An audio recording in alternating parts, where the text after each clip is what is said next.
despite all of that, despite the fact that the New York Times, NBC, all of them are now overtly aligned with the Democrats, somehow American liberals, liberal activists, liberal journalists, and people in the LGBTQ, AI plus, hope I didn't forget one of those numbers or letters, circle, genuinely believe, they're not just pretending to believe, they genuinely believe that the corporate media is aligned against them, that the media is unfairly biased against Democrats, against liberals, and against their cultural agenda, which, if anything, is where one can most easily and compellingly argue that the corporate media is on their side. And so this week, there is a new letter.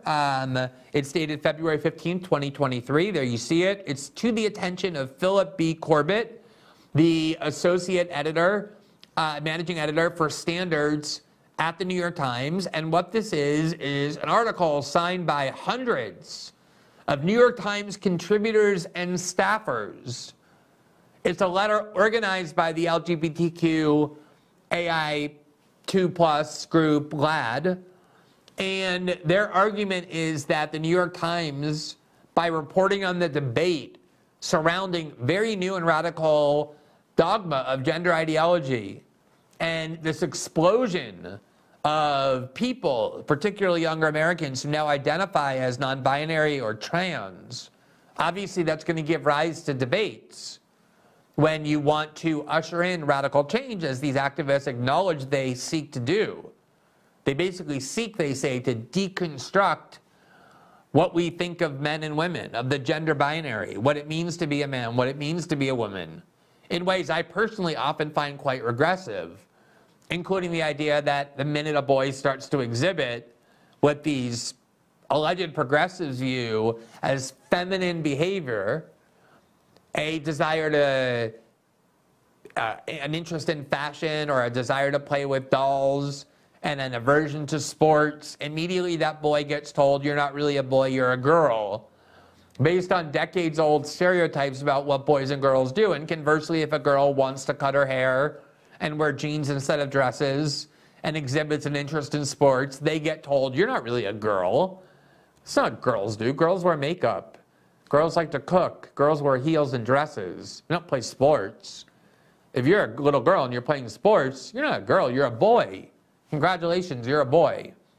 So there's lots of reasons why these are giving rise to debates. If you suddenly tell society that they need to dismantle the beliefs that they've held about fundamental cultural and social issues for centuries, of course people are going to ask questions. Some people are going to resist that and have doubts about its wisdom. I recall very well in the 70s and 80s when the gay and lesbian movement was pushing for what they acknowledged were radical changes in the definition of marriage, in the acceptance of gay men and lesbians and their ability to work and to be married and have recognition of family rights and the like. There was an obvious recognition that these were very fundamental changes, and of course there was resistance.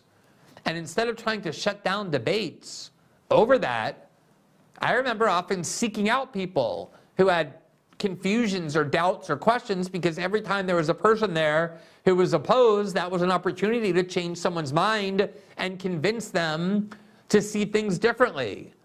And ultimately, that is why the gay and lesbian movement won, and it did win.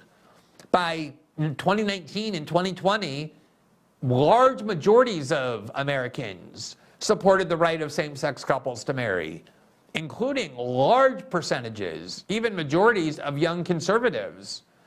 That culture war debate was won by the advocates of treating gay men and lesbians equally. Not because they sought to shut down debate, but because they engaged it all the time.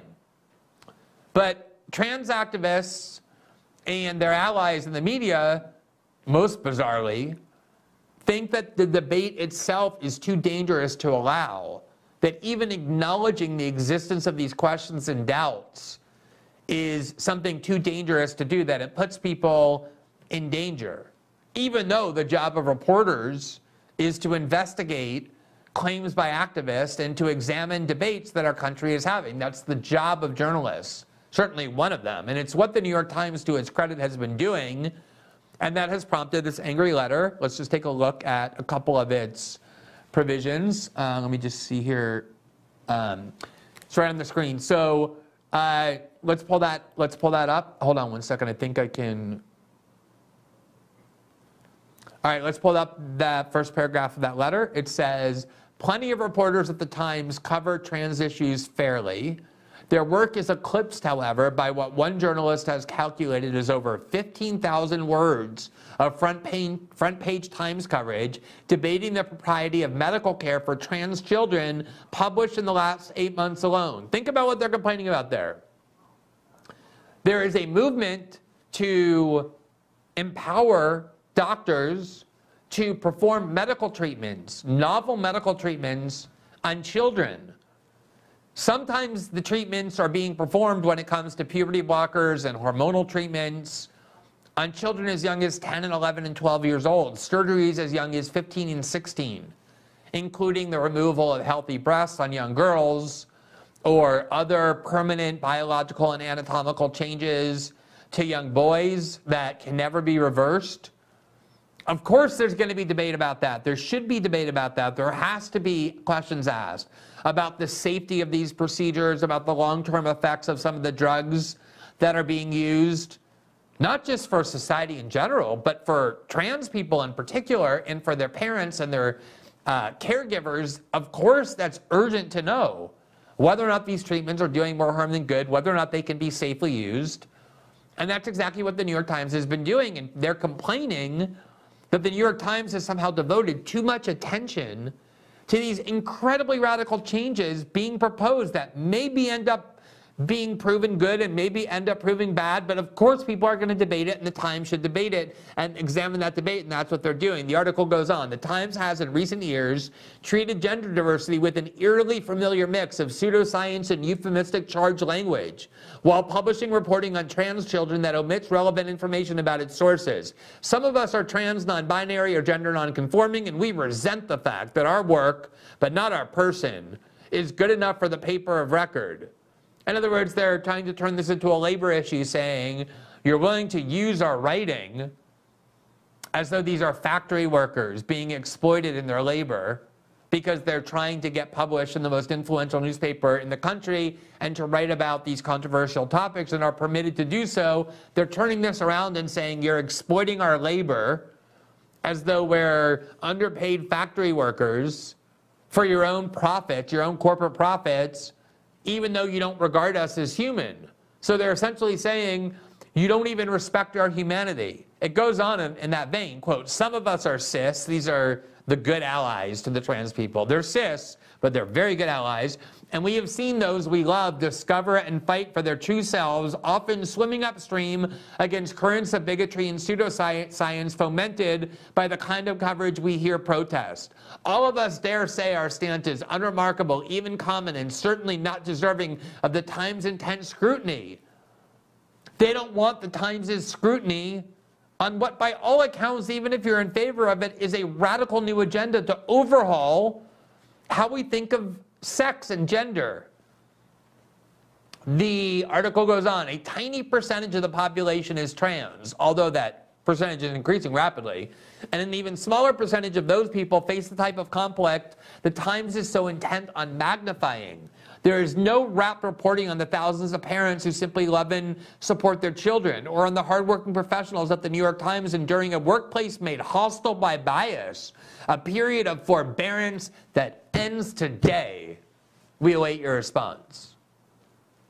So you can see their arguments there. They're simply angry about the publication of what we're about to show you are very benign articles that examine in a kind of on the one hand, on the other hand way, the debate that the country is having and will continue to have, whether or not these activists want the newspapers to note that these debates are taking place. I find it remarkable that these journalists at the New York Times are now united with activist groups and demanding the same thing of the newspaper. Of course, activists are going to pressure newspapers to publish articles that better reflect their bias. That's one of the things you do as an activist. But the fact that journalists at the New York Times are now united with them demonstrates that These journalists don't see the world differently as activists in any way. They don't want the New York Times to write articles that wouldn't be written by these activists themselves. They don't want any questioning of the activists' claims. They don't want any scientific examination of these treatments. They don't want any airing of any questioning at all on this radical new debate, because according to them, that creates a hostile environment for them. I would submit that you're going to create a lot more hostility if you try and prevent people from asking these questions. You're going to do a lot more harm if you bar any discussion of scientific research into a lot of these treatments, and you're going to end up deceiving a lot of parents and a lot of trans people into believing things about these treatments that in fact are untrue or are unproven scientifically.